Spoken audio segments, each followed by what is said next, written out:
వి gold trusted gold buyers మీరు తాకట్టు పెట్టిన బంగారాన్ని విడిపించి ఈ రోజు ఉన్న మార్కెట్. నన్ను ఈ స్థితిలో కూర్చోబెట్టి అంటే నన్ను గుర్తుపట్టే స్టేజ్కి తీసుకొచ్చిన మా గురువుగారు రచయిత దర్శకులు విజేంద్ర ప్రసాద్ గారికి పాదాభివందనం చేస్తూ, అంతేకాకుండా అంతకుముందు 1987లో నన్ను మొట్టమొదటిసారిగా కెమెరా ముందు నిలబెట్టిన కీర్తిశేషులు సత్యమూర్తి గారు అంటే దేవిశ్రీ ప్రసాద్ గారి ఫాదరు, వాళ్ళిద్దరిని స్మరించుకుంటూ విజేంద్ర ప్రసాద్ గారికి పాదాభివందనం చేస్తూ ఈ ఇంటర్వ్యూ మొదలెడదాం. ఓకే సార్, మరి మీరైతే వాళ్ళకి థ్యాంక్స్ చెప్పారు, అలాగే ఆ వాళ్ళతోనే ఆ క్వశ్చన్ అనేది కూడా మొదలెడదాం. మీకు పునర్జన్మ లాంటిది సో రాజన్న మూవీ అనుకోవచ్చు కదా? అవును, అక్కడి నుంచి మొదలైంది. పునర్జన్మ అనే దానికంటే నేను మామూలుగా ఒక ఉద్యోగినండి. Okay, BDL Bharat dynamics limited అని సెంట్రల్ గవర్నమెంట్ అండర్టేకింగ్. మేము అబ్దుల్ కలాం గారి ప్రాజెక్ట్లో నేను వర్క్ చేసేవాడిని. అబ్దుల్ కలాం గారితో కూడా మాకు టచ్ ఉండేది, ఆయనతో మీటింగ్లు ఉండేవి. తర్వాత బీడీఎల్లో వర్క్ చేసిన తర్వాత బీడీఎల్ నుండి నేను 2005లో వాలంటరీ రిటైర్మెంట్ తీసుకు బయటకు వచ్చానండి. అంతకుముందు బీడీఎల్లో మేము మా ఫ్రెండ్స్ అంతా కలిపి నాటకాలు వేసేవాళ్ళం బాగా. ఓకే, సాంఘిక నాటకాలు, పౌరాణిక నాటకాలు, అన్ని నాటకాలు వేసేవాళ్ళం. ఆ నాటకాల్లో నాకు చాలా అవార్డ్స్ వచ్చినాయి. పరిషత్తులకి వెళ్ళేవాళ్ళం, పోటీలకి. ఆ విధంగా తర్వాత ఈ అనుభవం, ఈ నటన అనుభవం ఉంది కాబట్టి బయటకు ఒక 5 సంవత్సరాల ముందే నేను విఆర్ఎస్ తీసుకు బయటకు వచ్చి ట్రై చేస్తే అప్పుడు సీరియల్స్ వచ్చినాయి. సీరియల్స్ తర్వాత రాజన సినిమాలో నన్ను విజేంద్ర ప్రసాద్ గారు సెలెక్ట్ చేసి మంచి వేషం ఇచ్చారు. అది రిలీజ్ అయిన తర్వాత ఇంకా నేను వెనక్కి తిరిగి చూడలేదు. ఇప్పుడు 130 సినిమాలు చేశాను నేను. ఏది రాజన్న తర్వాత? రాజన్న తర్వాత 130 సినిమాలు చేశాము. అమ్మో. కానీ సార్ సింపుల్గా మీకు ఒక పేరు జస్ట్ ఇవ్వాలనుకుంటున్నాం సార్, ఎలివేషన్ తాత. ఎందుకంటే ఆ హీరో ఎలివేట్ అవ్వాలనుకున్నా కానీ సో దానికి తగ్గట్టు ఒక సీన్ అనేది కూడా పడితే అది పర్ఫెక్ట్ యాక్టర్ చేతిలో పడితేనే అది ఎలివేషన్ వస్తుంది. అలాంటిది మీరైతే పర్ఫెక్ట్గా చేస్తారు సార్. అవే ఇస్తున్నారు ఇప్పుడు. ఊరి పెద్దలో, రైతు, ఒక గూడెం పెద్ద, ఇటువంటి వేషాలే నాకే వస్తున్నాయి. మామూలుగా అయితే నాటకాల్లో నేను విలన్ క్యారెక్టర్ చేసేవాడిని అండి. విలన్ క్యారెక్టర్ నాకు 200 అవార్డ్స్ ఉంటే దాంట్లో 100 విలన్కి బెస్ట్ విలన్ వచ్చేది నాకు. సార్ నిజం చెప్తున్నా సార్, ఏంటంటే మీకైతే విలన్ అనే ఆ ఫేషియల్ కానీ అది అయితే అస్సలు లేనే లేదు సార్. లేదు, అను రాఘుపూడి గారు మాత్రం నాకు కృష్ణగాడి వీర ప్రేమ గాథలో విలన్ క్యారెక్టర్ ఇచ్చారు. ఈ మధ్యన రెక్కి చూసారు లేదు వెబ్ సిరీస్ మీరు, దాంట్లో కూడా సైలెంట్ విలన్ క్యారెక్టర్ ఇచ్చారు. దానికి కూడా నాకు సంతోషం అవార్డు ఇచ్చారు కొండేటి సురేష్ గారు. విలన్ నేను బాగా చేస్తాను అనుకుంటా నేను, కానీ నాకు విలన్గా నన్ను ఎంకరేజ్ చేయట్లే. ఓన్లీ తాతగానో, తండ్రిగానో, గూడెం పెద్దగానో, రైతుగానే ఎంకరేజ్ చేస్తుంది పరిశ్రమ. కానీ మీలో ఉన్న మరో యాంగిల్ అంటే సినిమా రంగంలో చూపించింది మాత్రం రెక్కీనే అనుకుంటా, విలనిజం. రెక్కి కృష్ణగాడి వీర ప్రేమ కాదు ఒకటండి, అది కామెడీ విలను. బ్రహ్మాజీ గారికి మామగారి వేషం అది చాలా బాగుంటుంది. హను రాఘుపూడి గారు చాలా మంచి వేషం ఇచ్చారు నాకు, ఆయన కృతజ్ఞత తెలియజేస్తున్నాను. రేపు పొద్దున మళ్ళీ ప్రభాస్ గారి డైరెక్షన్ చేస్తున్నాడు కదా ఫౌజీ, దాంట్లో కూడా పిలిపించి నాకు వేషం ఉందని చెప్పారు. ఓకే, మొత్తం మీద అయితే పెద్ద యాక్టర్స్, పెద్ద మూవీస్ ఏదైనా ఉన్నాయంటే అందులో మీరు మాత్రం మీకంటూ ఒక పర్ఫెక్ట్ ట్రాక్, ఒక సపరేట్ ట్రాక్ అనేది ఖచ్చితంగా ఎంకరేజ్ చేస్తున్నారు, బాగా ఎంకరేజ్ చేస్తున్నారు డైరెక్టర్స్. అండ్ మొదటిగా అయితే మీకు కంగ్రాచులేషన్ చెప్పుకోవాలి సార్, ఎందుకంటే డాకు మహారాజ్ అద్భుతమైన హిట్ కొట్టేసింది సంక్రాంతికి. బాబీ గారికి కృతజ్ఞతలు. బాబీ గారు మంచి వేషం ఇచ్చారు నాకు. సెకండ్ హాఫ్లో ఒక గూడెం పెద్దగా మంచి వేషం ఇచ్చారు, మంచి సింపతి క్యారెక్టర్. ఆయన నన్ను బాగా లైక్ చేస్తారని. ఆయన బోయపాటి సీన్ గారు రేపు అఖండ 2 చేయబోతున్నా. రేపు 24 నుంచి అఖండ 2 6 రోజులు ఇచ్చారు. నెక్స్ట్ మంత్ ఒక 4 రోజులు డేట్లు ఇచ్చారు. బోయపాటి సీన్ గారు కూడా నన్ను బాగా ఎంకరేజ్ చేస్తారు. ఓకే, బాబీ గారు మంచి వేషం ఇచ్చారు. డాకు మహారాజులో మంచి గుర్తింపు వచ్చింది. డాకు మహారాజులో మీ ముందే మీకు అంటే మీ కొడుకుని సో చంపేసేది సింపతి, అది కంప్లీట్ డౌన్ కి తీసుకెళ్ళిపోయి తర్వాత అలా స్కేల్ అనేది లేపుతారు. అవును, నిజంగా అద్భుతం అనిపించింది. చాలా మంది రియాక్షన్స్ బాగున్నాయి అని చెప్పి అందరూ బాగా అప్రిషియేట్ చేశారు నన్ను. ఓకే సార్, మీ జర్నీ అనేది రాజన్న తర్వాత సో సుమారు 130 సినిమాలు అంటున్నారు. సో మీరు చేస్తున్న పాత్రలు ఎంతవరకు మీకు సంతృప్తి అనేది ఇచ్చాయి? చాలా సంతృప్తి అండి. ప్రతి సినిమాలో ఒక్కొక్క పాత్ర ఒక్కొక్క అనుభవం అనేది. ఆ పాత్ర ఈ పాత్ర అనేది ఏ పాత్ర ఇచ్చినా మనం హోల్ హార్టెడ్గా చేయాలి, పాత్ర మీద భక్తితో చేయాలి. నేను అలాగే ఇప్పుడు ఏ సినిమా ఉన్నా కానీ ముందు ఒక 2-3 రోజుల ముందు నేను సీన్లు తెప్పించుకుని శుభ్రంగా చదివి ఏ విధంగా చేస్తే బాగుంటుందని నేను ఒక అవగాహనకు వస్తా. అది కరెక్ట్ కాదు కదా, డైరెక్టర్ గారు ఆయన విజన్ ఎలా ఉందో దాని ప్రకారం మనం చేయాలి. వెళ్ళిన తర్వాత సీన్లోకి వెళ్ళిన తర్వాత సార్ ఈ విధంగా నాకు చేయొచ్చు అని అడుగుతాం. బాగుందని చేయండి అంటే చేస్తాను, లేదండి అలా కాదు నేను చెప్పినట్టు చేయండి అంటే ఆ విధంగానే చేస్తాం. ఓకే, నేను నా పద్ధతి అది. కానీ నేను ముందు సీన్లు మాత్రం తెప్పిందుకు ప్రిపేర్ అవుతాను ఖచ్చితంగా. ఎంత పెద్ద డైలాగులు ఉన్నా ప్రిపేర్ అయ్యి వెళితే వాళ్ళకు కూడా శ్రమ ఉండదు కదా, నాకు కూడా కన్ఫ్యూజన్ ఏమి ఉండదు. వచ్చింది సాధారణంగా సింగిల్ టేకు 1-2 టేకులు అయిపోతూ ఉండదు నాకు. ఓకే, సార్ నాటక రంగానికి సినిమా రంగానికి ఆ డిఫరెన్స్ ఏమనిపించింది సార్? నాటక రంగం అంటే ఇప్పుడు నాటకం చూసే ప్రేక్షకులు ఎక్కడో దూరాన్ని కూర్చుంటారండి. మైక్లో మనం చెప్పే డైలాగ్ వాళ్ళ చెవుల్లోకి వెళ్ళాలి కదా, వెళితేనే ఎంజాయ్ చేయగలరు. ఇప్పుడు ఇది అలా కాదు కదా, ఒకటి కాకపోతే రెండు, రెండు కాకపోతే మూడు టేకులు తీసుకుంటాం. డైలాగ్ అటు ఇటు పొరబడినా డబ్బింగ్లో సరి చేసుకుని ఏదో రకంగా చేయొచ్చు. ఓకే నాటకం కష్టం అండి. సార్, రాజన్న మూవీ అనేది మీ లైఫ్లో కూడా ఒక స్పెషల్ ప్లేస్ అనేది కూడా తీసుకొని అవును, వచ్చింది. అవునండి. మీరు ఎప్పటికీ మర్చిపోలేని క్యారెక్టరైజేషన్ కానీ అది కానీ. ఉమ్. ఇంతకు దానికంటూ సపరేట్ ఆడిషన్ కానీ అట్లా ఏమైనా తీసుకున్నారు విజేంద్ర గారు, లేకపోతే ఎట్లా సెలెక్ట్ చేసుకున్నారు? అవునండి, అవును. నేను ఒకరోజు మామూలుగా తినేసి అలా ఖాళీగా ఉన్నాం కదా, పడుకుంటే 2 గంటలకి కేఎల్ ప్రసాద్ గారని విజేంద్ర ప్రసాద్ గారి దగ్గర ఉండే ఆయన స్నేహితుడు, ఈయన కూడా రైటరే, ఆయన ఫోన్ చేశారు. ఆయన నాటకాలు చూసేవాడు.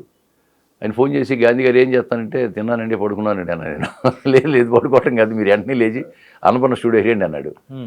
అంటే సరే నేను ఎందుకని అడగలేదు, స్టూడియోకి వెళ్ళాను ఒక అరగంటలో.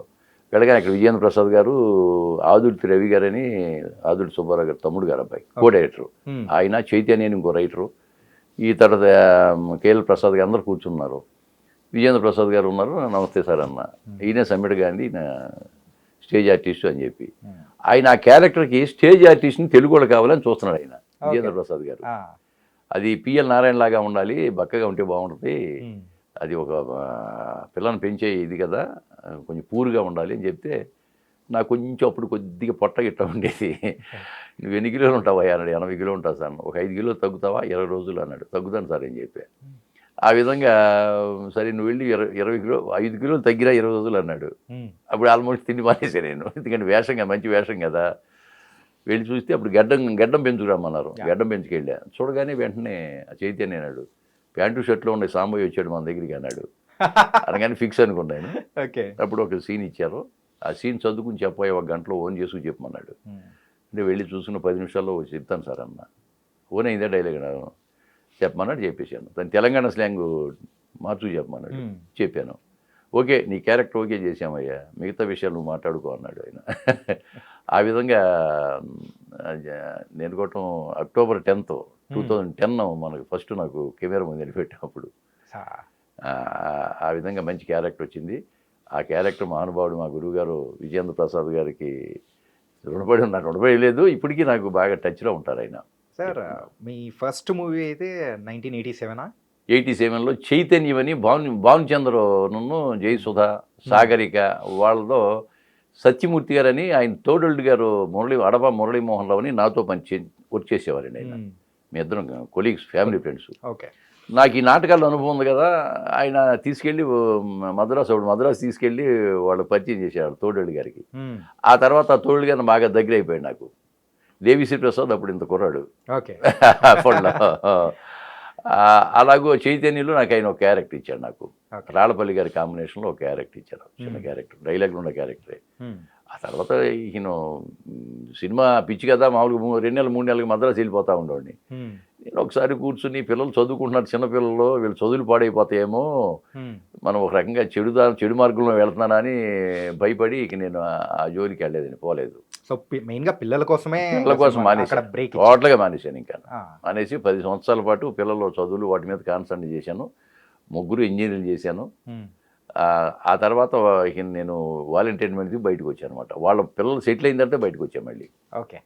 సో ఒక ప్లానింగ్, ఒక పద్ధతి అన్ని కరెక్ట్గా చేశాను. వాళ్ళ మా అల్లుళ్ళు ఇద్దరు కానీ, అంటే 2 అమ్మాయిలు 1 అబ్బాయి, అల్లుళ్ళు ఇద్దరు కూడా ఇంజనీర్లే, మా కోడలు కూడా ఇంజనీరే. మొత్తం 6 ఇంజనీర్లే. వాళ్ళు సెటిల్ అయిన తర్వాత, అన్ని రకాలుగా వాళ్ళని సెటిల్ చేసిన తర్వాత అప్పుడు బయటకు వచ్చాను. ఆ విధంగా నాకు రాజ్యంలో అవకాశం వచ్చింది. ఆ తర్వాత చాలా మంది బాగా ఎంకరేజ్ చేస్తున్నారు, రైటర్స్ కానీ డైరెక్టర్స్ కానీ. అంటే మీరు చేసిన మెయిన్గా కొన్ని మూవీస్ అనేది కూడా మాకు ప్రత్యేకంగా ఉండిపోయిన మూవీస్లలో కొన్ని ఉన్నాయి సార్. ఏంటంటే వకీల్ సాబ్ మూవీలో, వకీల్ సాబ్లో మంచి వేషం, పవన్ కళ్యాణ్ గారితోనే ఉంటారు, వేణు శ్రీరామ్ గారు. నమస్కారం సార్. ఆ క్యారెక్టర్ కూడా ఏంటంటే తాగుబోతూ ఏంటిది అది ఇది అని చెప్పేసి హీరోయిన్స్ వాళ్ళు అంటూ ఉంటే, ఆయన గురించి మీకేం తెలుసమ్మా అని చెప్పేసి మీరు చెప్పే ఆ క్యారెక్టర్ ఆయన ఫ్లాష్ బ్యాక్ చెప్తాను. అవును, ఇట్ వాస్ వండర్ఫుల్ సార్. మంచి అవకాశం ఇచ్చారు వేణు శ్రీరామ్ గారు, ఆ టీము, దిల్ రాజు గారు, ఆ టీంకి అంతా రుణపడి ఉంటానండి నేను. అది మంచి పేరు వచ్చిందండి నాకు. అంటే రాజన్న చేసిన తర్వాత ఇక కృష్ణగారి వీర ప్రేమ గాథ, దేవరాయ, అమ్మమ్మ గారి ఇల్లు, బోలి చాలా సినిమాలు వచ్చినాయి కానీ మంచి పేరు వచ్చింది. కానీ దాని తర్వాత కృష్ణగాడి వీర ప్రేమ కథలో హనూరు రాఘుపూడి గారు మంచి వేషం ఇచ్చారు. దాని తర్వాత మళ్ళీ 10 సంవత్సరాలు కానీ మనకి వకీల్ సాబులో అవకాశం దొరికింది. ఓకే. మళ్ళీ రెక్కి ఒకటండి, రెక్కి. పోలూరు కృష్ణ గారని ఆయన. తర్వాత G5 CEO ఆవిడ, Yeah. చీఫ్ కంటెంట్ ఆఫీసర్ ఆవిడ, అనురాధ మేడం, అనురాధ గారు. వాళ్ళు అవకాశం ఇచ్చారు నాకు. అది ఈ విధంగా మీ ఛానల్ ద్వారా వాళ్ళకు కూడా కృతజ్ఞతలు తెలియజేస్తున్నా. చాలా పెద్ద పేరు వచ్చిందండి ఇది ఓకే. రెక్కీ మాత్రం.